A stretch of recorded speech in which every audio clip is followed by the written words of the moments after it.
Eu vejo assim, acompanhando as redes sociais de vocês tratam muito a questão da ansiedade e da depressão.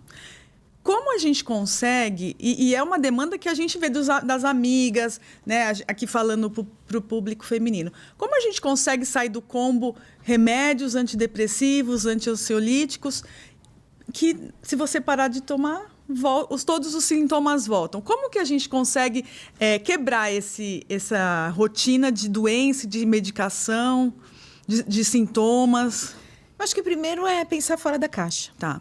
Né? Entender que a ansiedade, ela não é só química. O Rubens vai explicar até melhor. Mas que ela tem algo mais. Normalmente, né, a gente olha o sistema operacional de crenças que a pessoa tem, que estão levando ela a um quadro de ansiedade. Tá. Né? Porque, de repente, o que é um estímulo positivo para mim pode não ser para você, e para você te gerar uma sensação, um sentimento de ansiedade que vai te trazer um comportamento de ansiedade. Tá. Então, o primeiro passo, é entender qual é o teu sistema operacional, no que você está acreditando para que você desenvolva um comportamento. Depois, ter um pensamento integrativo, né? Entender que você é um ser complexo. E que não adianta só tomar um remédio para a ansiedade, como você falou. Né? Eu, como farmacêutica, a gente conhece uma série de medicamentos ansiolíticos. Uma série. Mas só o medicamento, como você falou, não é suficiente, porque tem algo mais ali que o remédio não consegue alcançar. Ele pode até diminuir os sintomas, as sensações. Mas no dia seguinte, se você não toma, aquele processo continua Infelizmente lá. é isso. E você que carrega aquilo. E é um peso muito grande, né? Para carregar a ansiedade. É bem complexo e doloroso. E a gente sente que vai piorando, né? Não tem um ciclo de melhora, assim. Pode ter um momento ou outro, mas você, no decorrer da vida, vai caindo, né? Exato. Veja, eu tenho ansiedade, vou falar bem assim, eu tinha ansiedade não é mais tua, não te pertence. Desde moleque, né? Na minha época, eu era nervoso, né? Nervoso. Tinha o sistema nervoso. Eu era nervoso. Então, eu ia no médico e me dava calmante, me derrubava, né? Imagina, com 13, 14 anos, eu tomava calmante, porque eu me nível de ansiedade. Só que eu fui descobrindo ao longo da minha vida, tive pânico durante muitos anos, então eu sei o que é pânico, eu vivenciei o pânico e saí dele sozinho. E eu consegui agora fazer, então, como se fosse uma gestalt disso, né? Sim. Então, a gente classifica, eu começo a classificar a ansiedade em 3 grandes grupos. Tá. E todo mundo vai se encaixar num desses grupos, porque eu me encaixei nos 3. Check. Foi privilegiado. Gabaritou o teste.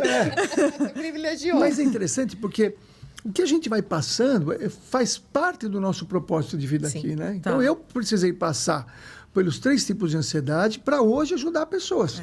Então, quando alguém chega para mim e fala, eu tenho pânico, eu falo, eu sei o que é. Eu tive pânico durante muitos anos. Não diminui a dor do outro, Não, né? pelo contrário. A pessoa entende o que eu estou falando. Ela vê nos meus olhos, eu sei o que é pânico. E é muito comum, porque eu vou te dar um suporte. Uma semana, você toma meu celular, você liga para mim, qualquer hora. Aí eu vou fazendo. Aí daqui a pouco, uma semana, a pessoa já sai do pânico. Então, são 3 grandes grupos de ansiedade. O primeiro grupo a gente chama de químico. Sim. O que é o grupo químico? Alimentos que causam ansiedade. Você sabia, Débora? Meu Deus. Alimentos causam ansiedade. Alimentos que causam ansiedade. Via inflamação cerebral. Tá. Então, o que acontece? Alguns alimentos inflamam o cérebro. E o cérebro dá uma resposta comportamental que a pessoa sente ansiedade. Tá? Então, por exemplo, alguns alimentos que não são bem digeridos e, portanto, são mal absorvidos, podem gerar uma inflamação, que vão vários tipos. Tem gente que tem reumatismo, tem gente que tem ansiedade, tem gente que tem enxaqueca, autismo. Você sabia que se tirar esse alimento, o autista pode melhorar 50% só de tirar esse alimento que eu vou falar? Então, as pessoas falam, isso é moda. Não, é conhecimento. Exato. É porque é difícil. Provavelmente, o senhor ainda não falou, mas deve ser um alimento difícil de ser tirado, então é mais fácil eu falar, não.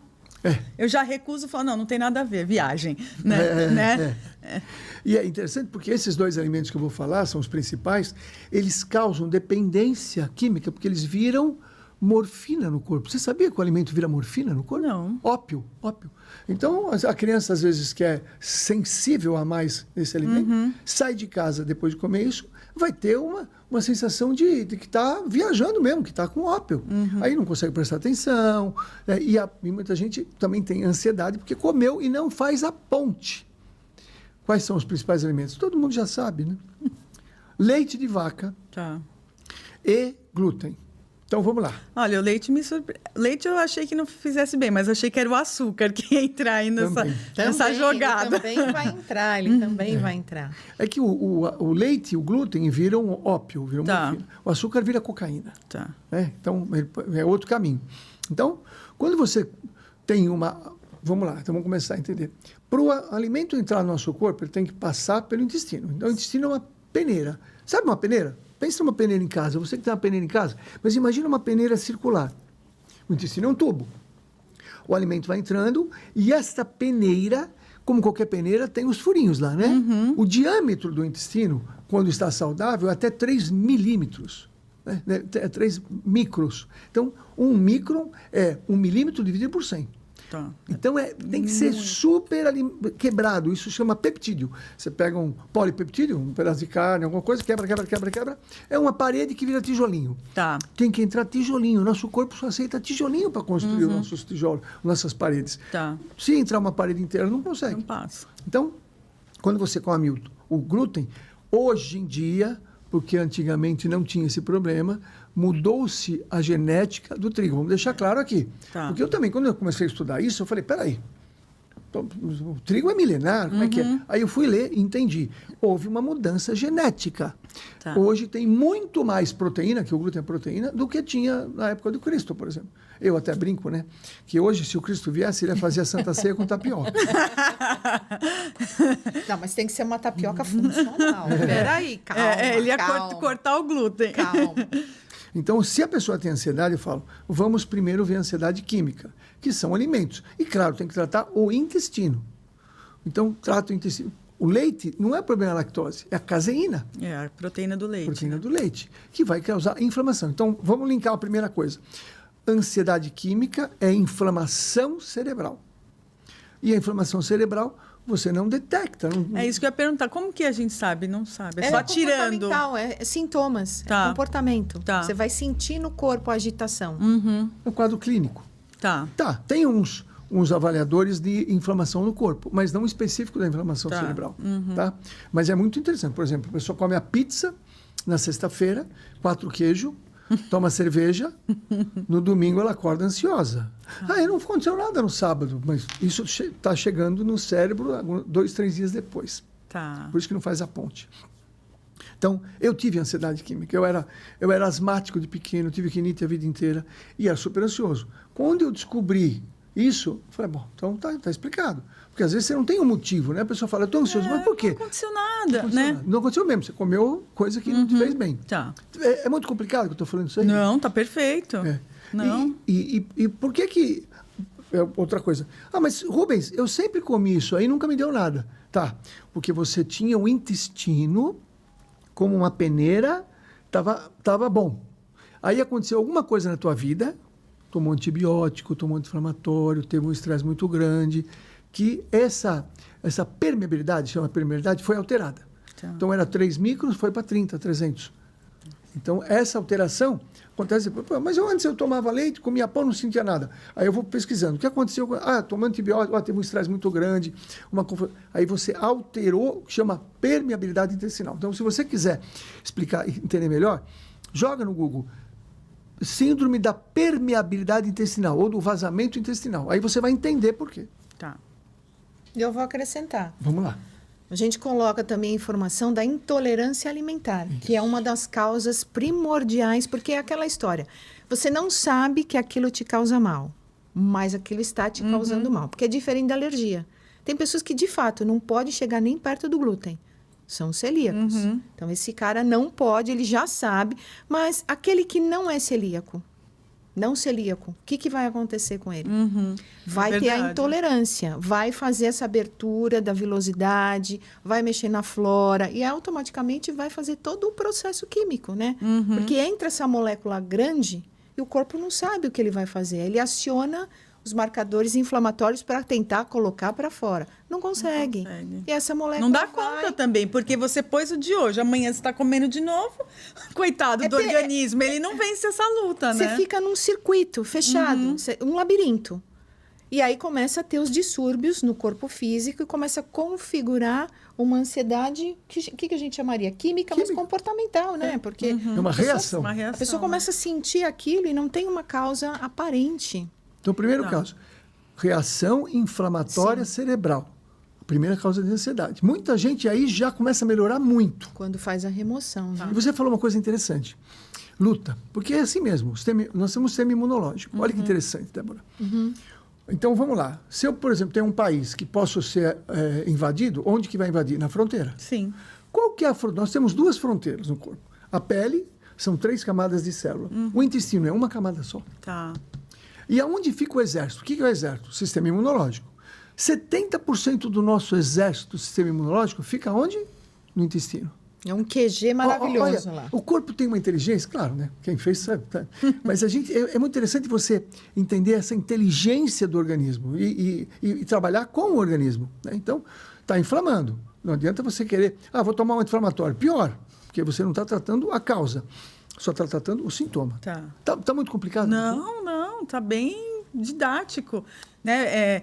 E aquilo que você falou, é muito difícil ligar a alimentação aos sintomas, porque aparentemente não tem nada a ver, né? Isso é muito mais comum do que a gente imagina. Tá? Então, dica, faça um teste. Mas Rubens, eu fiz o teste, lá o antigliadina, fiz isso, não deu nada. Eu falei, não deu nada porque você não tem uma doença. Exatamente. Você tem a intolerância. Tá. Então, o melhor teste para fazer é fique sem comer e ver o que acontece. Tá? Enxaquecas, Débora? Nossa, enxaqueca daquelas que a pessoa vai 3, 4 vezes por mês no hospital. Quando a pessoa tira o leite e o glúten, ela não vai mais. Eu já fui vítima disso. Não sabia, não conhecia esse estudo. Eu ia toda hora para o pronto-socorro, tomava a injeção, ficava lá por causa da dor de cabeça infernal. Mas depois, quando eu revisei a dieta e fui estudar essas outras coisas, a nutrigenômica, que é a influência dos alimentos dentro do metabolismo, a nutrigenética, que vai influenciar o DNA. Tá. Olha só, alimento influenciando a expressão do DNA. Olha que loucura. Aí que caiu minha ficha, eu removi da dieta. Nunca mais eu tive. Nunca mais. De jeito algum. Então, eu acho que é uma dica que fica para você. Muito importante, né? Mulher nossa. que está aí e que realmente, às vezes, se pega nessas situações, ou até, você vê o circuito, né? Tá nervosa, tá ansiosa, vai lá, come uma bolachinha, come um chocolatinho. E aí o circuito continua. O que a gente indica? Para, né? Corta o ciclo, amplia a consciência e vai fazer um outro movimento alimentar. Tá. Mas eu preciso alertar. Tem um problema se você tirar o glúten. Porque você pode emagrecer. Deus me livre. Rejuvenescer. Ninguém quer. Vai rejuvenescer. Né? Verdade. Celulite, por exemplo, pode melhorar muito. Sim. Tá. Você vai sentir com mais energia, mais vitalidade, né?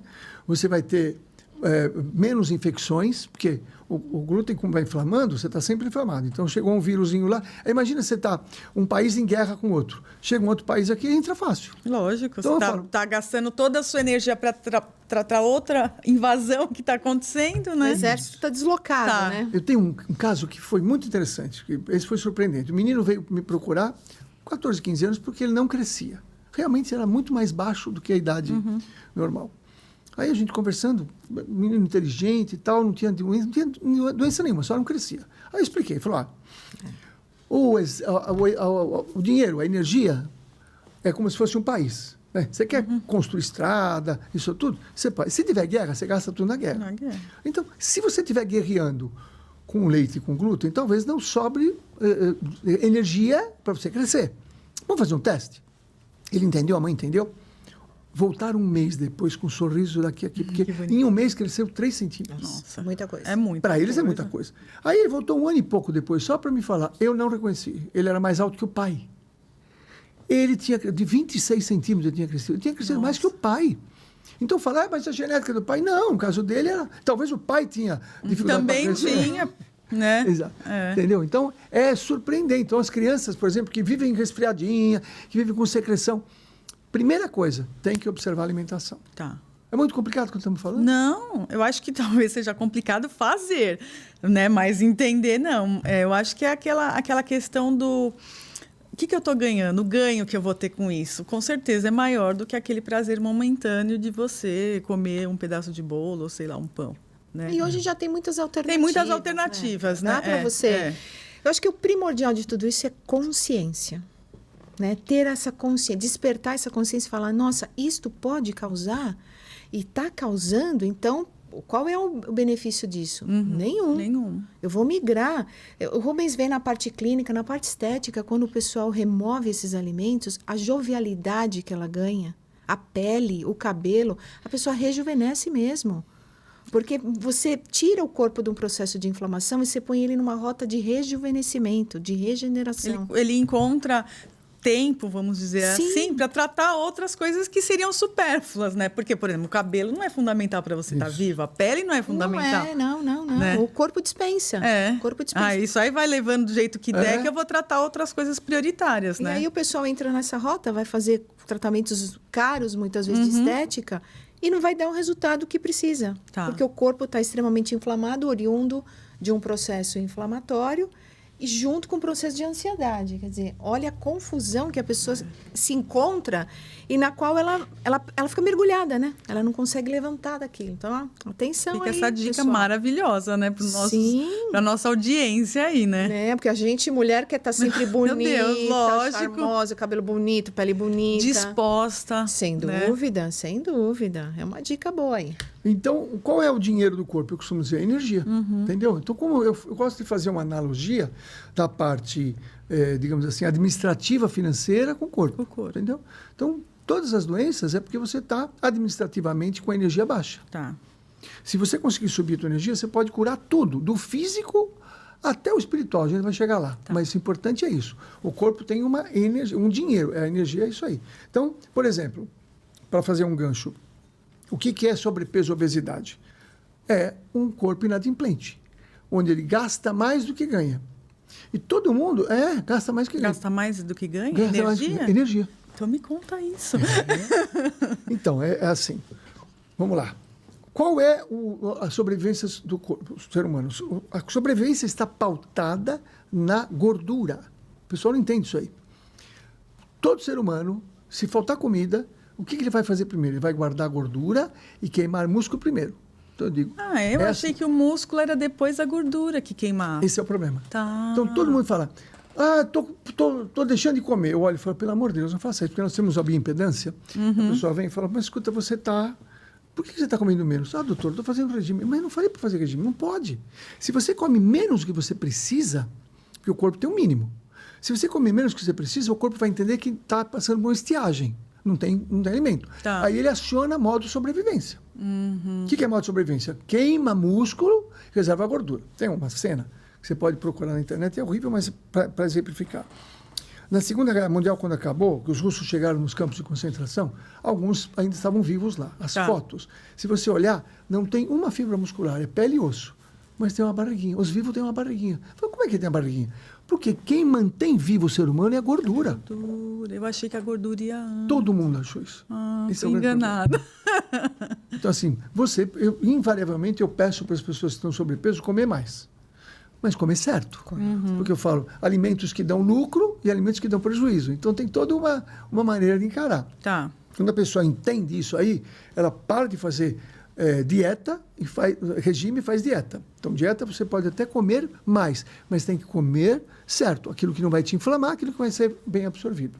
Fez sentido? Muito. Outra coisa importante também, na área da saúde, que nós estamos vivendo muito isso. Se a gente fizer estatisticamente, 20% das pessoas estão doentes e os exames mostram que elas estão doentes. 20% elas estão saudáveis e os exames mostram que elas estão saudáveis. Sobrou 60%, Débora, que não está nem doente nem saudável. Esse pessoal, todo mundo, o médico fala, vou te pedir exame. Aí fala, não tem nada no exame, manda para o psiquiatra, manda para o psicólogo. E não, ele está tendo uma doença que a gente chama de disfunção. Quer dizer, não chega a ser uma doença, mas não está funcionando direito. Então, por exemplo, você põe gasolina no posto que o padre é dono, que ele batiza a gasolina. Nome do padre. E teu carro não vai funcionar direito. E por que não vai funcionar direito? Porque não é uma boa octanagem. Tem alguns alimentos que não dão boa energia para gente. Tá. Aí, mas eu comi. Aí, invariavelmente, eu faço a avaliação. Né? O que você está comendo? Né? De manhã é uma Tô comendo normal. normal. Não é isso que a gente fala? A gente escuta assim. Tô comendo normal. Você trabalha muito com isso? Fala comigo. O pessoal fala. Eu como normal, mas qual é a sua dieta? Eu tomo café com leite, pão com manteiga. Aí no almoço eu como um negocinho. Na tarde eu não como nada, eu tomo um chazinho. E à noite eu como menos ainda, eu como uma folhinha de alface. Com uma restrição calórica absurda. E isto vai te fazer, viu, mulher? Engordar. Exatamente o que você acabou de falar. Não tem energia. Mas mesmo que a gente emagrece sem massa muscular, não adianta. Veja, Fica parecendo mais slime. Não é isso mesmo, é a hora que vem a flacidez. Porque foi embora as fibras musculares e músculo tem colágeno. Uhum. Então, o raciocínio é completamente diferente. Quando a gente faz uma avaliação nutricional, eu trabalho muito com a nutrição clínica, a gente olha e fala, não, tem que comer mais e comer correto. Lógico. Um café da manhã tem que ter gorduras boas, porque o pessoal confunde muito, né? O que é gordura boa? Não, tira gordura. Não. Gordura de abacate, gordura de coco, gordura de azeite, são excelentes fontes energéticas, mas o pessoal tira. Né? Você vai pôr proteínas boas. Você vai pôr um ovo, você vai pôr, de repente, um queijo que não tenha caseinato, que está cheio hoje em dia. Tem muita coisa que dá para ser feita. As amêndoas, as castanhas. Enfim, então tem que ter um quadro proteico, tem que ter energia para que o teu metabolismo funcione. E é comum, né? As mulheres vivem nesse processo de restrição calórica, não é um tipo de orquestração calórica, né? É um tipo de restrito. Então, tira tudo, tira. É a hora que o pessoal envelhece, fica feio, porque fica feio, não fica bonito, né? E vai ter outros distúrbios aí cognitivos também, né? Porque vai vir... Veja, o quadro de ansiedade está clássico aí, né? Falta o alimento e ainda por cima a ansiedade porque você quer perder o peso. De novo, aí vai entrar na tua ansiedade psicogênica, né? A segunda. Então, não é low carb, é low bad carb. Tá. Tá? Vou deixar bem claro. Low bad carb. Tira as porcarias. Arroz e feijão. É isso arroz que eu queria integral. saber. Pode comer arroz integral com feijão, você não vai emagrecer. Não vai emagrecer? Desculpa, Não você não vai Não engordar. vai engordar. Tá. Não, é uma boa opção, tem esse tá. mito do arroz e feijão, né? Claro, o arroz branco é açúcar. Então, arroz integral com feijão, você pode comer 5 vezes por dia, se quiser. Você vai ganhar peso muscular. Exato. Aí, então, a pessoa se pesa numa balança e fala, engordei. Aonde? Não, aí nós temos a bioimpedância que mostra. Você ganhou massa muscular, não gordura. Legal? Tá. Segundo grupo de ansiedade, né? A gente dá uma voltinha e volta, né? Ansiedade psicogênica. Então, vamos lá. O que é ansiedade psicogênica? Né? De gênese psicológica. O ansioso, ele antecipa o futuro, ele tem medo do futuro. Vamos pensar comigo, Débora, e a tua audiência. Como eu posso ter medo de uma coisa que não existe? O futuro não existe. Então, nós chegamos à conclusão, estudando, que ninguém tem medo do futuro. Todo mundo tem medo de que algo que aconteceu no passado aconteça de novo no futuro. Se repita. Mesmo que eu não me lembre. E aí a gente vai ampliar aqui, porque eu sei que, né? Aqui pode. Até de Aqui pode. Até de vivências passadas. De vivências passadas. Então é muito comum. Eu tenho medo. Não é da onde. Vou dar um exemplo rapidinho. Uma paciente minha chegou para mim, 50 anos, 20 anos que não fazia exame de sangue. Porque ela entrava numa crise para tirar o exame de sangue, que ela passava mal, desmaiava, precisava internar. E eu conversando com ela, era óbvio que ela tinha ali um trauma violento do passado que a gente não sabe qual é. Aí eu utilizei uma técnica, que a gente usa uma técnica muito simples. Com essa técnica, simplesmente, ela conseguiu fazer exame e não sentir nada. Eu simplesmente pedi para ela, presta atenção, repetir o nome dela, a data de nascimento e a data atual. Por quê? Quando ela entrava no site, quer dizer, num ambiente de laboratório, acordava nela, provavelmente... alguma coisa de outra vida, não sei o que aconteceu. Às vezes alguma coisa até na gestação que a mãe dela passou, Sem de algum dúvida. exame, que não sei se Tinha isso é gatilho, possível, mas algum gatilho. Gatilho. De um né? gatilho. E quando ela repete o próprio nome, a data atual e a data de nascimento, ela consegue fazer o exame sem nada. Então, no caso dela, não desconfiei que não é da gestação. Provavelmente é de vidas passadas. Eu acho que ela passou por torturas, Pode ser. por alguma coisa assim. Mas como não deu para mergulhar, faça isso. Ela deu certo.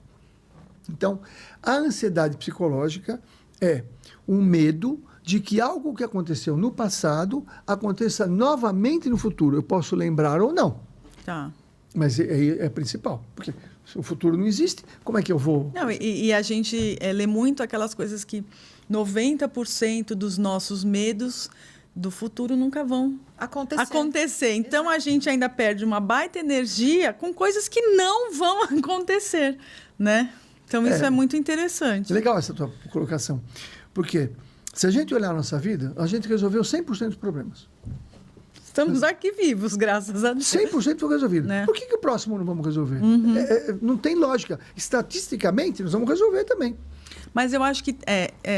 até veio outro dia um hipnólogo aqui, o Patrick Rosa, que ele falou uma coisa muito legal. Conscientemente, a gente sabe. Só que é preciso trazer o inconsciente, tratar esse inconsciente, né? Como que vocês propõem esse tratar esses medos inconscientes? A gente tem a gente acabou desenvolvendo uma situação onde a gente entende que a principal causa de ansiedade, que é a primeira viagem. A primeira viagem é a viagem uterina. A gestação. Então, eu tenho, no meu dia a dia, invariavelmente eu converso a respeito de como foi a gestação. Então, eu quero saber, por exemplo, quantos irmãos teve, quais eram as condições do pai, da mãe, estavam casados ou não. Esta situação, então, vou fazer a metáfora. Imagine que você vai pegar, você tem um amigo milionário, tem um jatinho, um jato bom, dá para atravessar o oceano, mas não é um Boeing. E ele te convida para ir passear lá para a Europa. Chega no meio do oceano, eles começam a conversar que tem uma tempestade muito grande, para o avião é muito ruim, eles vão ter que fazer um desvio. Você escuta a conversa, vai ter que fazer um desvio muito grande, e o piloto fica questionando se vai ter gasolina suficiente para fazer esse desvio. Tá. E você ouvindo. Você já está... Aí você começa a perceber que vai ter que entrar um pouco na tempestade para não fazer esse desvio muito grande. E começa a pular tudo e cair tudo. É uma viagem tranquila, Débora? Não. Aí definitivamente não. Aí você fala assim, então a gente vai ter que descer num outro aeroporto. Porém, esse outro aeroporto, parece que o piso não está tão bom, a pista não está tão boa. Mas a gente dá um jeito de sair dos buracos. Nessa hora eu já estou assim, ó, desacordada. Com certeza. Mas isso é gestação. Tá. É a gestação. Tudo que os pais conversam, a família conversa, o que acontece lá fora, uma coisa que a gente chama síndrome da expectativa parental, porque os pais podem ter expectativa. Então, a gente tem feito uma análise e percebido que o principal ansiedade está na gestação. E aí a gente desenvolveu uma metodologia para, entre aspas, limpar a gestação. Né? Aí a gente juntou a experiência da física quântica, né? Onde não precisa hipnotizar, no caso aqui, onde a gente vai para um momento e dá novas informações, que a gente muda o colapso da onda. Nossa, que confusão. A gente muda a história. E, geralmente, isso resolve muito rápido. Tá. Então, a principal das ansiedades estão ali, no trauma intrauterino. Então, por exemplo, digamos que a moça tinha 15 anos quando engravidou, né? E aí, a família toda pedindo para abortar. Tá? O feto estava lá dentro e estava dizendo assim, olha, o pessoal está querendo derrubar o avião. Estão querendo derrubar o avião. Estão pensando se vou derrubar o avião e você dentro. Como é que você fica? Percebe o nível de ansiedade? Sim. O feto sente tudo. Percebe tudo. O hipnólogo vai poder falar isso aí. Se ele fizer hipnose, vai ter informação. Mas o feto sente tudo. Então, por exemplo, quantas vocês são? Nós somos em 4 mulheres. Né? 4 mulheres. Legal. Aí eu pergunto, você qual é? Eu sou a última. Eu vim 10 anos depois. Eu já começo a conversar, eu já entendo a história. Quarta filha, primeiro, 10 anos depois, não foi planejada. Segundo, ficando grávida, o que esperavam que fosse? Um menino. Isso aí já gera uma ansiedade, e é uma ansiedade que não pega a nível, o que eu falo, a psicologia não alcança, porque está no nível de sobrevivência. Então, nós temos o cérebro dividido em 3, o cérebro reptiliano, que é o cérebro da sobrevivência, luta e fuga, e reprodução. Então, se você acionar disparar lá, sobrevivência, não tem conversa. Alguém que está morrendo afogado, você fala, calma, respira, bate a perna. Não tem conversa. Então, aí eu costumo falar, você tem que tirar a pessoa do nível de sobrevivência para poder sair da ansiedade. Tá. E a metodologia que a gente desenvolveu consegue fazer isso aí, né? Depois a gente trabalha também uma reprogramação, entre aspas, da história espiritual dela. Tá. E com isso aí a gente tem conseguido ajudar. Vai ajeitando ali o... Você vai descobrindo, né, na verdade, o que está obstaculizando, aonde está. Você consegue localizar, porque a gente sabe. Para o pessoal, 5% é o que está no teu cognitivo, 95% é o que está no inconsciente. E é ele que manda. É ele que manda. Então, 5% você até sabe, eu não devo fazer isto, eu não Então, quero eu acho comer que isso. Eu tenho combo completo, já tive pânico, já é combo completo. E eu tenho muita dificuldade disso, porque o consciente sabe tudo, que você não tem sentido, que você está exagerando, que você está supervalorizando alguma situação. Tá, mas e o inconsciente? É isso ele, que a gente tem que ele que trabalhar. está controlando. Você sabe, eu vou também trazer um caso aqui. Aquele caso que a gente adora. foi muito interessante esse caso. A paciente me procurou porque ela queria fazer um trabalho de uma dieta alimentar, mas ela queria emagrecer. Tá bom. E ela não conseguia parar de comer bala. Olha o curioso. Era bala. Qualquer bala. Era bala. Quer dizer, açúcar. Ela chegou para mim e falou assim, doutor, eu sei que eu não posso. Eu sei que eu não devo. Mas eu não consigo. E quando a pessoa fala para mim assim, eu não consigo, não é que não consegue não ter força de vontade, é porque é folgado. Não, não. É uma palavra-chave, dizendo assim, eu não consigo. Isso para mim está dizendo o seguinte, tem alguma coisa no inconsciente dessa pessoa que está obstaculizando. O que é? Uhum. E aí, junto, dentro da proposta, porque a gente faz o trabalho clínico e depois faz o trabalho de coaching, mergulha. E a gente foi mergulhando, com técnicas, enfim. Bom, chegou num momento que a gente apresentou um exercício para ela de linha de tempo, onde a gente foi trazendo as sensações e as emoções em cada fase etária da vida dela. Olha o que foi descortinado que ela nem se recordava. Quando ela tinha por volta de 6 anos, eu estava falando com uma mulher ali na minha frente de 45 anos, tá? Aos 6 anos de idade, o que aconteceu? O pai trabalhava muito fora, a mãe também trabalhava. E elas ficavam com uma pessoa lá na casa, ela e mais 3 irmãos. Ótimo. Quando a mãe chegava, a mãe fazia o jantar. Aí o pai chegava mais tarde e trazia um saco de bala. Ó. Uhum. Aí, durante o processo, ela falou, nossa, tem a ver. Então, o pai trazia a bala, o saquinho, todo mundo jantava, deitava todo mundo no tapete e o pai distribuía. Então, lógico que ela não ia conseguir parar de comer bala. Era totalmente ligada ao afeto do pai, ela tinha uma memória afetiva. Então, o inconsciente dela falava, não, se você largar de comer a bala, você está largando a família, você está largando o carinho do seu pai, você vai ficar carente. Ó, olha lá dentro como estava linkado. Então, por mais que a gente falasse, não pode, ela sabia que não, ela não conseguia. A hora que a gente soltou esse processo dessa crença, quer dizer, o afeto não precisa vir da bala. Não é a bala, é a representação que a bala tinha. Muda essa representação, coloca outra coisa no lugar, faz uma submodalidade. Acabou. Ela simplesmente... Falei, e agora? Ela falou, nossa, o que aconteceu? O que aconteceu que a gente ressignificou. Uhum. E aí ela seguiu, perdeu lá, né? Eliminou os quilos que ela precisava, ficou feliz da vida e nunca mais teve essa situação. Essa compulsão. É a compulsão. Então, muitas das coisas, o pessoal se confunde e ainda fala, é preguiçosa. É porque quer. Isso é bom. Isso é frescura. É muito ruim isso, né? Porque, é péssimo, Débora, é péssimo. Porque você também começa a falar, realmente eu sou isso. Eu sou porque problemática. Todo mundo consegue, aí ó, as pessoas aí, todas fazendo dieta, só eu que... Eu sou problemática. E a estima da pessoa cai. Aí cai a estima, ela entra no circuito, no labirinto emocional, e aí começa a ansiedade e começa tudo de novo. Eu, desde criança, eu entendi que eu tinha que ser aberto a coisas novas. Não dá, né? Eu lembro que eu era adolescente, eu pensava, por que não pode ter vida na Lua? Não a vida do jeito que a gente conhece, né? Imagina, se a vida do jeito que eu conheço, tá bom, não dá para respirar, mas deve ter outro tipo de vida. E eu não sabia nada, né? Eu era meio estranho na adolescência. Mas é uma questão de estar aberto. Sim. Né? Mas eu sinto que as pessoas não estão abertas a... Bom, e o paradoxo é uma coisa paradoxal, uma coisa diferente. Vamos raciocinar de forma diferente. E, graças a Deus, hoje a ciência está trazendo, né? Está trazendo outros níveis, não só uma linguagem, digamos, mitológica, não, tem uma linguagem cientista. Por exemplo, vocês conhecem Rupert Sheldrake, os campos morfogenéticos. Então, você não quer falar de campo vibratório? Fala de campos morfogenéticos. Eu vou para a empresa e digo assim, os teus pacientes estão contaminados, os teus funcionários estão contaminados. De quê? De campos morfogenéticos. fica me olhando, o que é isso? Explica o que é. Você precisa fazer proteção de campos morfogenéticos, que são atitudes, pensamentos, emoções que ficam impregnadas nos ambientes. Né? Por exemplo, eu tenho muito paciente que fala para mim, tenho medo de andar de avião. Né? Não tinha, tenho medo. Eu estou bem, eu começo a ter medo. Eu falo, tá. Vamos imaginar juntos? Quantas pessoas andam de avião e têm medo? Elas estão passando medo. Aí o avião passou por uma turbulência, fez mais medo. A cadeira ficou impregnada disso. A cadeira está cheia dessa energia de medo. Se você é sensitivo, você senta lá, você começa a ter medo, não sabe por quê. Pô, eu nunca tive medo. Isso aconteceu comigo. Eu não tinha medo. Uma vez eu sentei e falei, eu estou com medo. Eu não tenho medo.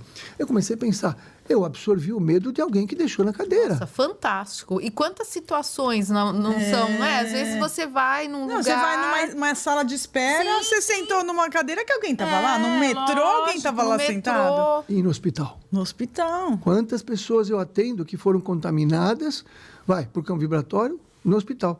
Foi tudo bem, cirurgia tranquila, mas saiu contaminado. Então, eu quero levar para a medicina, que há esse tipo de contaminação. Precisa fazer alguma coisa com isso, entendeu? Então, a gente vai... Bom, por exemplo, o que eu falo? Vai andar de avião? Vai. Coloca uma roupa. Imagina um macacão que você não vai se sujar do medo que tem. Já coloca a roupa antes de entrar. Não precisam ser grandes coisas. São coisas aqui no... É mental. Mental, né? Mental. Se reveste de uma proteção, alguma coisa, né? Então, às vezes dá a impressão que eu não sou médico, né? Porque eu gosto tanto dessa área, né? Mas eu atuo também muito na questão orgânica, né? Então, são mulheres aqui, não sei qual é a faixa, mas, por exemplo, se faltar o hormônio da tireoide, você vai ter dificuldade de viver. Então, quero falar da coisa da tireoide. Nossa, tireoide, favor, gente, olha... É a grande maestrina você do começar sistema, a tomar né, uma reposição para tireoide é um divisor de águas, eu falo por mim. Você percebeu a diferença? Muito. E o que acontece? Por que não se faz essa reposição? Porque se trata exame. Presta atenção, o exame não vai dar diagnóstico. Então, você que vai no teu endócrino, faz o seguinte, entra no Google, põe lá, sintomas e sinais de hipotiroidismo, que é uma pandemia mundial. Aí você pega toda a lista, checa tudo que você tem, vai com um papelzinho e chega para o médico e fala, ó, eu estou sentindo tudo isso aqui. Ele fala, mas o teu exame está normal, mas eu estou sentindo isso aqui, mas o teu exame... Fica nessa conversa, até ele falar, pô, mas... Entendeu? Vamos acordar. Aí ele fala, tá bom, vou te dar o Puran T4. Não resolve tomar só o T4. É o que todo mundo toma, né, doutor? Não, e umas doses cavalares. Não adianta tomar o T4. O T4 não é hormônio, é um pré-hormônio. Ele precisa se biotransformar, precisa de iodo, vitamina D, vitamina A, selênio. Ele precisa de outras coisas. Então, essa transformação do T4 para o T3 não é bem feita. Então, a pessoa está tomando o T4, o exame está normal e a pessoa está se arrastando na vida. Unha fraca, né? Cabelo caindo. Peso, disposição, energia, libido. Então, o marido quer saber, não dá nem para falar, porque não tem energia para essas coisas. Não sobra, é só estar se mantendo vivo. Vivo, sobrevivência. Né? Aí, quando você repõe também o T3, eu fui chamado no Conselho de Medicina, porque eu fiz acho que uma palestra, alguma coisa, e eu falei que precisava tratar a tireoide com exame normal. E me perguntaram, Rubens, como que é isso? Eu falei, como que é isso? E tinha todos os velhos lá do CRM, né? Eu falei, espera um pouquinho. Mas eles chamaram o senhor para tirar satisfações. Tá. Não para aprender. Não, Tá. Eu falei, peraí, eu sou velho, eu aprendi. A clínica é soberana. Essa é uma frase que a gente aprende. É mais importante o que o paciente está me falando do que o exame. Lógico. Eu olhei para eles e falei, escuta, então o paciente tem todos os sintomas. O exame está normal, não vou tratar? Eles ficaram me olhando como se eu fosse um ET. Não raciocina. Aí eles falaram, você tem razão. Eu falei, pô, pelo amor de Deus, entendeu? E não é da minha cabeça. Tem muitos médicos já estudando isso aí, mas a maioria não quer nem saber. Você trata, a pessoa melhora, e o endócrino fala, esse remédio é ruim. Pô, mas eu melhorei. É o que eu escuto todo dia. Eu fui no endócrino e ele falou que não devo tomar esse remédio. Eu falei assim, mas você me trata há 10 anos e eu não melhorava. Esse remédio me saiu da minha depressão, saiu do meu estado. Então, de novo, hormônio é vida. Hormônio é como se fosse internet. Vou tirar a internet da tua vida. Como é que você vai viver? É sem hormônio.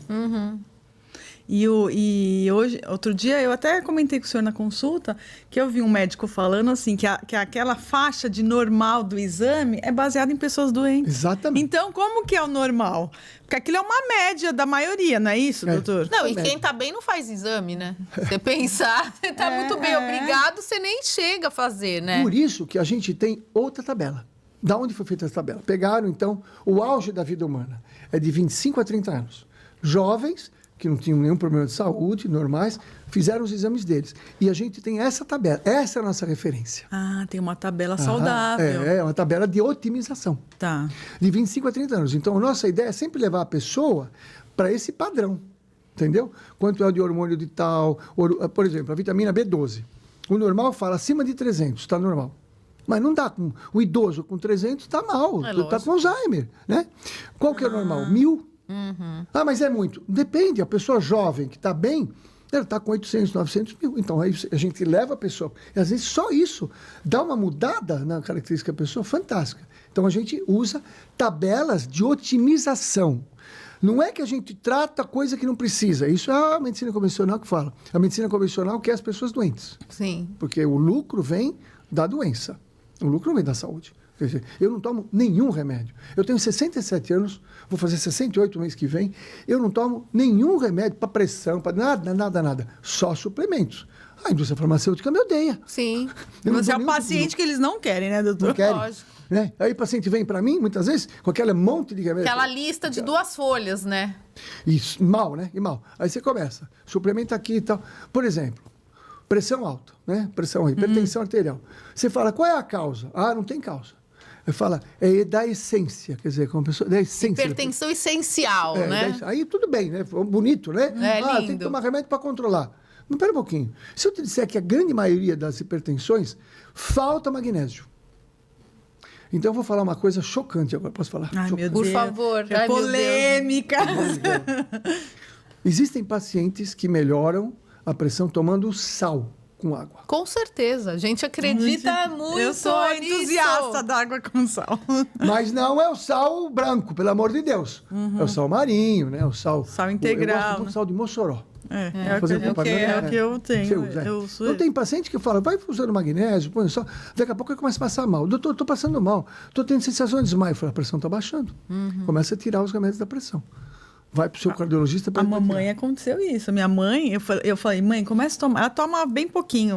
Tomava bem pouquinho de remédio. Aí ela falou, minha pressão está baixando. Aí ela começou a tomar um dia sim, um dia não. Só com água com sal. Só com água com sal. Entendeu? Aí você vai falar isso pro cardiologista. Tem aquele Dr. James de Colantônio, né, que eu sigo muito, e ele fala isso. Na verdade, uma das causas da pressão alta é o açúcar, né, que causa resistência à insulina, né, mas um médico numa consulta de 5 em 5 minutos, ele tem tempo para falar disso? Não tem. Não tem, é isso aí.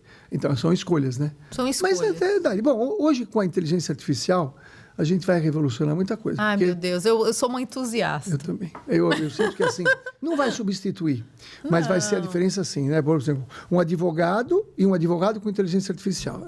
É outra lógico. coisa. Entendeu? Ele pega Otimiza muito, né? vai É pegar todo o conhecimento do mundo dentro da sua mão, né? Então... outro dia um amigo meu, ele estava fazendo faculdade de medicina, o professor ensinando uma coisa, ele puxou aqui na inteligência artificial, ele tinha atualização aqui que o professor na aula não sabia. Não deu tempo ainda de chegar. Quer dizer, terrível, né? Você vai dar aula hoje em dia como? Né? Como é que você vai dar aula? Né?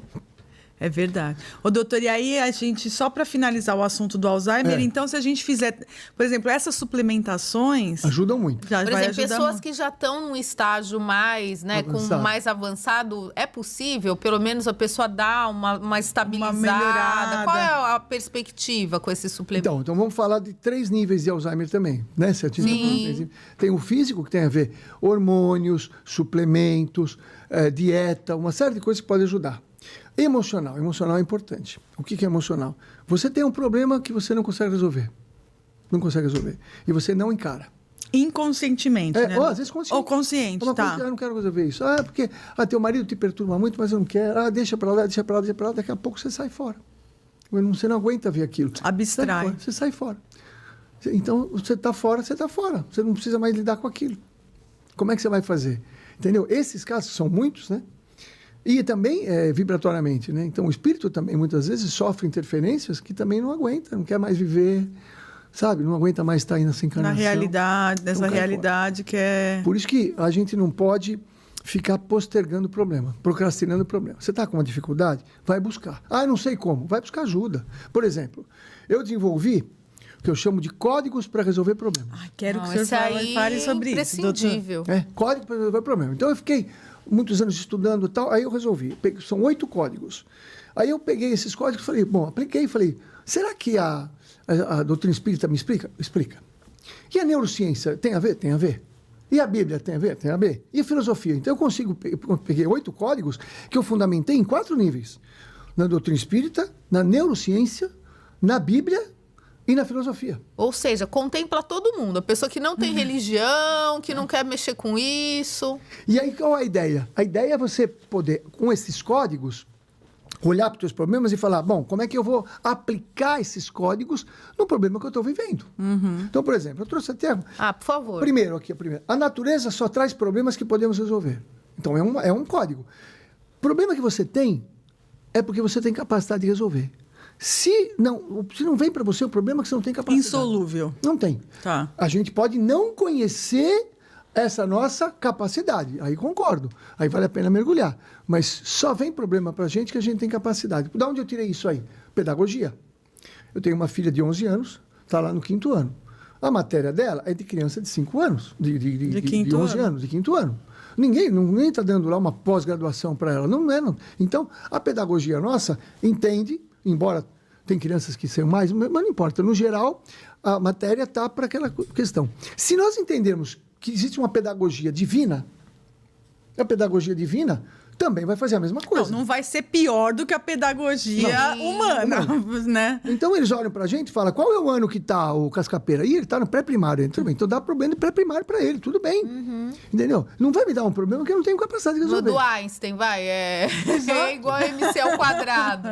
Então, olha aí, um código. Quanto mais você se conscientiza que o que vem para você é porque você tem capacidade de resolver, então vai chegar um dia que vai vir uma dificuldade, você fala, ai, que legal que apareceu isso aí, eu não sabia que eu tinha todo esse potencial. Entendeu? Então, muitas vezes eu falo para a criança, eu estava atendendo outro dia um casal amigo meu, que ele tem um filho com autismo severo. E o menino estava brincando e tal. Aí, conversando, explicando, falando outras coisas, aí a mãe falou assim, então, outro dia que a gente foi na casa do meu irmão, o menino que estava brincando quietinho começou a gritar. E como ele grita aparentemente sem nenhum motivo, eu falei, para um pouquinho. O que tem seu irmão? Meu irmão tem diagnóstico de esquizofrenia.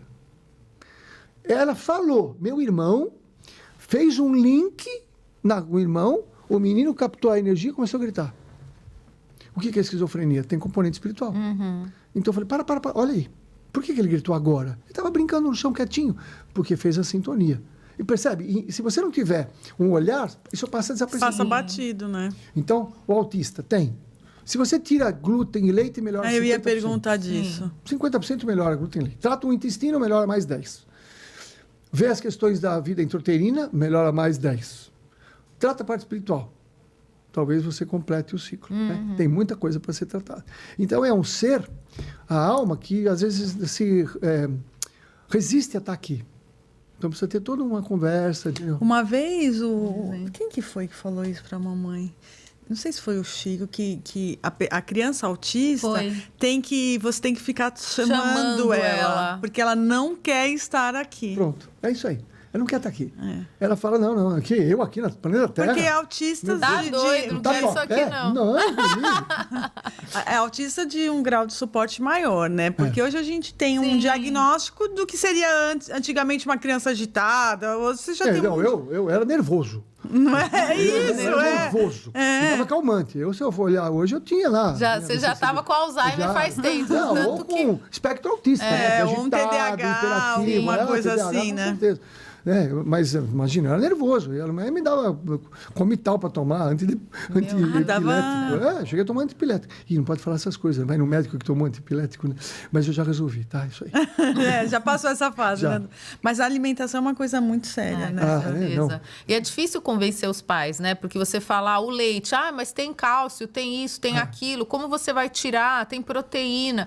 Mas, assim, é uma decisão que o senhor falou, né? A mesma coisa no meu caso. Vai falar para uma criança não tomar determinado determinado alimento. Só que é a opção de cada um, você fazer aquele além, né, do que já está aí para todo mundo sabe, né? Não, mas eu pergunto, né? O cálcio é bom poço? É.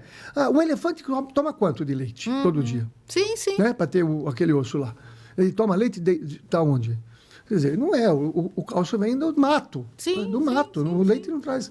Mas existe todo um sistema, né? Sim, lógico. Em tudo a gente acaba esbarrando em interesses, né? Que nem sempre são os melhores, né? Não. Exatamente. Né? Então, E o veja. senhor depois vai Vamos falar, né? Vamos falar do bastão? Vamos. Eu não sei como é que está o tempo aí, por isso Não, que a gente... temos ainda uns 20 minutos. Então, nós aprendemos na escola que existem três níveis, né? O físico... Não, desculpe. A matéria... porque eu perdi agora. 3 níveis de matéria, né? O líquido, o gasoso... 3 estados de matéria. O físico, o gasoso e o líquido, né? Como o gelo e tal. Só que tem um outro estado de matéria que não foi ensinado para gente, que é o plasma. O plasma é o 4º estado da matéria. Tudo que existe no universo é 90% plasma. E o que é o plasma? É uma reunião, é uma fusão de 2 tipos de energia. A magnética, que tem a ver com ímãs, e a gravitacional. Essa fusão libera a energia plasmática. A energia plasmática, tudo que existe vem da energia plasmática. O teu corpo é 90% de plasma. O Tesla já começou a desenvolver algumas coisas nesse sentido, não deixaram, né? Energia livre, aquela coisa toda. Depois um iraniano conseguiu desenvolver algumas coisas do Tesla. Dentre as coisas que ele desenvolveu, que ele está buscando desenvolvendo, uma delas é o que ele chamava de caneta da saúde, que é uma reação química, digamos assim, para explicar, que fica liberando energia plasmática o tempo todo.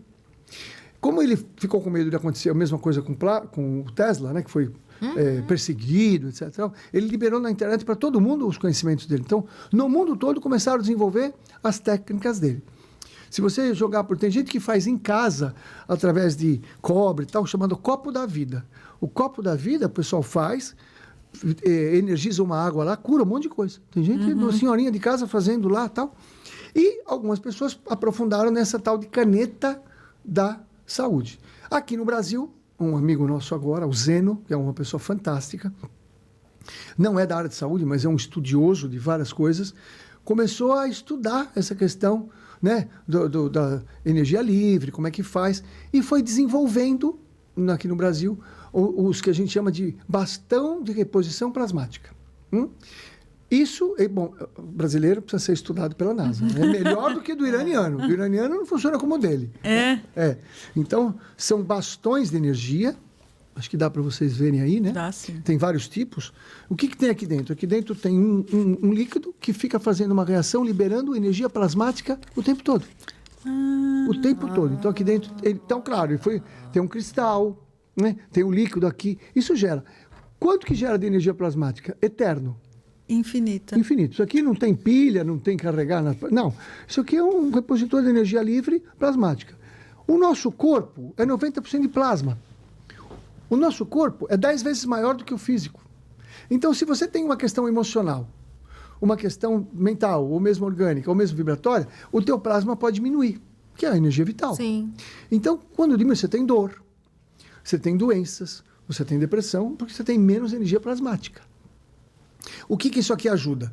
Tem outras coisas que ajudam. O passe, o reiki, e outras coisas, né? Mas isso aqui é como se fosse um amplificador da reposição de energia. Se você tem dor, nós vamos fazer um teste com você agora, daqui a pouquinho. Então, isso tem todo um estudo, né? Isso que é legal falar para as pessoas, não é achismo, não é que alguém veio com essa ideia à noite, não é? Baixou lá. Tem estudo que embasa isso, né, doutor? Não, esse meu Zeno, que é meu amigo, eles fizeram, já estão há alguns anos fazendo isso aí. Eles pegaram, por exemplo, 10 pessoas idosas, com artrose de joelho, que não tinha mais o que fazer. E se submeteram ao tratamento e fizeram um antes e depois da tomografia voltou a cartilagem. É óbvio que nenhum médico pode ouvir isso aí, porque eles vão falar que eu sou charlatão. Não estou falando eu. Eles têm provado lá. Eu não tenho nada provado. Tem provado lá, antes e depois. Se você acredita ou não importa, está lá. Entendeu? Então, o que é isso aqui? Nosso corpo é plasma. Então, se eu faço a reposição de plasma, eu posso, teoricamente, melhorar tudo. Mas é 100%? Não, porque tem gente que não recebe. Tem gente que vai tomar um Jorei, por exemplo, Sim. e não recebe o Jorei. Porque tem todo um padrão de pensamentos, emoções, que põe uma cúpula de proteção, entre aspas, não recebe o Jorei. A pessoa toma um Jorei, a outra toma um Jorei. É resistente, pura. né? É, tem uma resistência, e tudo bem. Então, claro que não é tudo para todo mundo. Sim. Mas se você está aberto, por exemplo, eu vou fazer aqui, uma terapia à distância. Tem muitas pessoas que falam, nossa, depois disso eu melhorei, eu me senti melhor. Então, às vezes a pessoa vai lá na clínica, eu estou com uma dor, fala, podemos fazer uma aplicação?zinha aqui? Vai mentalizando, faz uma mentalização. Ah, pode ser sugestão. Não importa. Não interessa. Se sugestão curar, tudo bem. Lógico. Eu não estou preocupado em provar, né? Mas se sugestão curar, ótimo. Aí você faz a aplicação, às vezes minutos. A pessoa fala, mas cadê a dor que estava aqui? Né? Então, é surpreendente. Isso é uma novidade que já existe no plano espiritual, se você não já existe no plano espiritual, que já está chegando aqui. Como outras coisas, né? A Medbed, que vocês já ouviram falar. Tem muita coisa que já está chegando. Então, não tem jeito. Vai ter que, aliás, a orientação que a gente tem lá no lugar que eu vou espiritualmente, diz que o futuro, a medicina, vai ser toda frequencial. Frequências. Então, minha esposa, por exemplo, ela desenvolve cartões, tipo cartão de crédito, que põe ali informações, aí você fica no corpo com ele fica mandando energia. Então, eu tenho muitas crianças ansiosas que ficam com o cartãozinho lá no bolso. Incrível. Como se fosse aquelas placas púrpuras da mamãe, né? Era uma placa que energizava, né? Mas aí você põe informação. Põe a informação que você quer. E põe hormônio, põe tudo. Então, no futuro vai ser tudo frequencial. Então, a gente já está desenvolvendo. Porque o hormônio ele tem uma frequência também que é própria dele. Tudo é frequência. Tudo é frequência. Né? Então, aliás, agora, falar aqui, nem sei se eu podia dar um spoilerzinho, ela está desenvolvendo, assim, perfumes que curam. Olha. Que nos perfumes vão ter frequências de cura, de florais, de medicamentos. Imagina um perfume que tem testosterona frequencial. Olha que incrível. É como se fosse aquela fitoenergética. É energia mesmo, entendeu? É energia. Mas você pode colocar...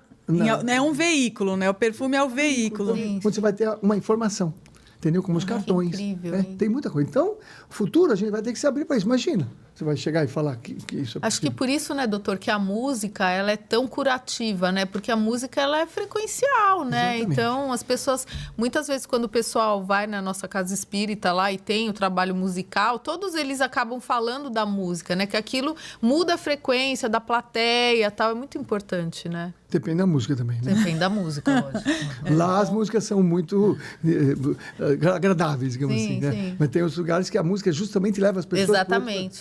Não Sim. é É, uma porque escolha, tem né? frequência na música tudo. também, Lembra né? que eu falei do ventilador? Tudo é frequência. Sim, Então, tudo é subindo a nossa frequência, a gente fica menos atingível. Baixou, a gente fica mais suscetível. Desde a bactéria, do vírus, até o pensamento. Sim. Até frequência de outras pessoas, né? Que você acaba se misturando, né? Muitas vezes, Não, com né? certeza. Eu acho que essa coisa, por exemplo, de uma infecção oportunista, quando a pessoa já está mais vulnerável, né? Você vira o pessoal fala, mas depois que eu tive tal coisa foi uma ladeira abaixo. Pois é, porque é uma ladeira abaixo mesmo. Abriu, né? Abriu. Eu gosto de uma metáfora que eu uso, que é o hacker espiritual. O hacker, ele entra no teu computador, né? Então, existe um hacker do pensamento de alguém vivo ou não, chega até você. Se você tiver com firewall e os vírus legal, não entra. Mas se baixar, ele entra, entendeu? Então, nós somos muito atacados por hackers. Sim. Falando mais assim da parte espiritual, para você que já conhece, antigamente a pessoa chegava no centro, assim, né? Que tinha um encosto, né? Dava até pra ver hoje. Exatamente. A pessoa chegava, tira o encosto. Hoje, a Imagina. tecnologia do outro lado mudou. Hoje eles usam o WhatsApp mental. Usam uma verdade. ideia, você abre uma ideia, você acha que é a tua ideia, você abre, aí o cara vai lá, instala um robozinho lá, instala um spy, e daqui a pouco você está à distância, não precisa... olha, por isso que hoje em dia precisa olhar bem, porque olhou e falou, não estou vendo nada aí. Não está vendo nada, não quer dizer que não tem. Porque às vezes é um micro, né, um negócio microscópico até a parte espiritual, e comandando, é um chipzinho. Sim. Chipzinho. Vai mandando as informações, sim. E aí, se um hacker entra no meu computador, olha que eu gosto de uma metáfora. A gente não abre todos os e-mails, né? Você tem... Sim. Vou abrir todos. Não. Não. Você olha e fala, isso aqui não vou abrir. Mas a gente abre todos os e-mails mentais. A gente tem o mesmo critério que eu tenho para não abrir o e-mail do computador, eu tenho para não abrir o meu e-mail mental. Sem dúvida. Eu estou aqui, vem uma coisa. Nossa, será que eu vou ter um problema? Não sei. É um e-mail mental, não vale a pena. Por que eu vou abrir? Deleta, nem abre. Sim. Você abriu aquilo, você começa o diálogo interior. Que não é só um diálogo interior, tem fora, né? Esse diálogo vai te levando a outras... Mexe em hormônios, mexe com tudo. Daqui a pouco você está mal, porque você abriu um e-mail mental. Então, eu digo, não abra. E como que não abre esse e-mail, doutor? Primeiro, você tem que ter o mesmo conceito do e-mail do computador, né? Então, assim, qualquer pensamento... Bom, então vamos lá. Como é que... Eu acho que é uma das coisas mais difíceis que tem. Eu preciso olhar o pensamento como se não fosse... O pensamento não fosse uma coisa intrínseca minha, né? O pensamento eu posso olhar de fora. Então, digamos que eu pudesse olhar o pensamento como um objeto de fora. Eu estivesse fora olhando o pensamento. Então, o pensamento vem e fala, esse aqui eu quero, esse aqui não quero. Eu não posso, simplesmente porque eu pensei é meu. Não dá mais para pensar. Não pensamento. Aliás, nós temos cerca de 50 a 60 mil pensamentos por dia. E se eu te disser que 70% não é nosso? Nossa, é bastante. É muito. 70% do que a gente pensa... Sente fisicamente e emocionalmente, não é nosso. É muito. É muita coisa. Para não dar atenção. Rubens, de onde você tirou isso? Tá bom, então vamos lá. Eu vou me baseando. Existe uma pergunta no Livro dos Espíritos, eu não lembro o número, que o Kardec perguntou para os espíritos. Os espíritos interferem em meu pensamento? Eles responderam, muito mais do que vocês supõem. Aliás, vírgula, frequentemente são eles que vos dirigem. Eu fiquei pensando nessa pergunta. Aí eu vou fazer um raciocínio matemático, né? Como eu fiz lá no centro, matemático. Se eu dissesse para vocês, olha, uma coisa acontece sempre acontece. Quantos por cento eu colocaria? 100%. 100%? Tudo bem, ficou claro. Frequentemente, quantos por cento seria? Uns 80. Eu digo 70. Então a resposta é assim. Os espíritos interferem no nosso pensamento? Só 70% das vezes. Então, se é 70% das vezes, eu não posso deixar de olhar para isso. Eu estava numa aula de saúde mental nas empresas, de uma grande instituição de São Paulo aqui, psiquiatra lá, doutor fulano e tal. Ah, como é que a gente lida com um paciente esquizofrênico na empresa? Começou a falar como é que lidava, tal. Aí eu falei, escuta, deixa eu falar uma coisa. E se o paciente esquizofrênico for um paranormal? Eu nem entrei na questão. Eu falei, era a quarta aula, eu falei, vou queimar meu filme, mas tudo Já bem, vou. né? E se ele for um paranormal? Ah, Rubens, nós entendemos, mas isso a nossa ciência não estuda essas coisas. Eu falei, quer dizer, a gente tem um elefante no meio da sala e ninguém vai olhar para ele. Vamos fingir que não está. Pô, se 70% do esquizofrênico pode ser de paranormalidade dele, ninguém vai ver isso aí? Ninguém vê. A psiquiatria clássica não vê. Não, eles até entendem. Tem espiritualidade, vão na igreja, vão no centro, mas não levam pro dia a dia. Então, às vezes eu brinco, quando eu faço palestra no centro, a gente tem que tirar essa questão da espiritualidade do centro. Sim. Tem que levar para a empresa, tem que levar para casa, tem que levar na rua, tem que ficar o tempo todo. Até porque nem sempre a pessoa vai procurar por conta própria, ou se procurar, muitas vezes ela não vai no lugar sério, né? Ela fica pior do que ela já estava. Isso é importante. Né? Então... Porque ela é levada, né? Fora aquelas que precisam que não conseguem chegar, né? Exatamente. Então, você trazendo para a ciência médica, você vai contemplar mais pessoas e vai beneficiar mais pessoas também, né? Um dia eu vou encontrar alguém de organização hospitalar que tenha uma cabeça aberta. Eu vou falar, faz o seguinte, vai no pronto-socorro, põe um sensitivo na frente. A pessoa vai chegando, ele fala, você vai para lá, você vai para lá. Entendeu? Sim. Você vai economizar uma grana preta. Eu brinco assim. Você, centro. Você, não, no próprio hospital. Toma passe, vai tomar passe. Eu brinco que eu estou processando o meu plano de saúde. Tá? Processando. Porque eu pago alto, né? E 4 noites, no ano de 2022, 4 noites eu acordei muito mal. Acordei com dor no peito, com angústia. Podia estar com sintomas de infarto. Sim. E eu falei, eu posso estar infartando. Sou médico, velho, estressado, não posso infartar. Antes de ir para o hospital, isso é madrugada, eu vou fazer o meu mantra para saber se isso é meu ou não. Aí eu fiz o mantra, né?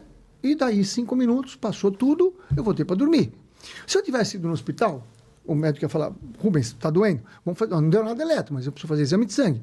Vamos te internar. Vamos internar. A primeira 2 dias você vai ficar na UTI. Então, no mínimo, eu ia ficar 3 dias gastando uma grana preta. Então, eu economizei 12 diárias de UTI do meu convênio e eles não me dão nenhum descontinho. Não é possível. Foi 4 vezes aconteceu. O senhor ia ganhar até poderia ganhar o diploma do paciente do ano. Não, entendeu? Eles não fazem nada. Então vai chegar um dia que eles vão entender que vai economizar muito dinheiro. Aliás, eu estou entrando em um convênio, eu estou pondo uma proposta de trabalhar depressão, porque depressão é um problema sério, como você estava falando, para as empresas. Mas usando esse modelo de 4D, né? 4 dimensões, para que as pessoas aprendam. Vamos tratar a tireoide, vamos mudar a alimentação, vamos perdoar. Você perdoa, você sai da depressão. Você não perdoa, você fica amarrado numa toxina. Né? E vamos olhar a parte espiritual, não religiosa, vamos olhar a parte espiritual, vamos se proteger.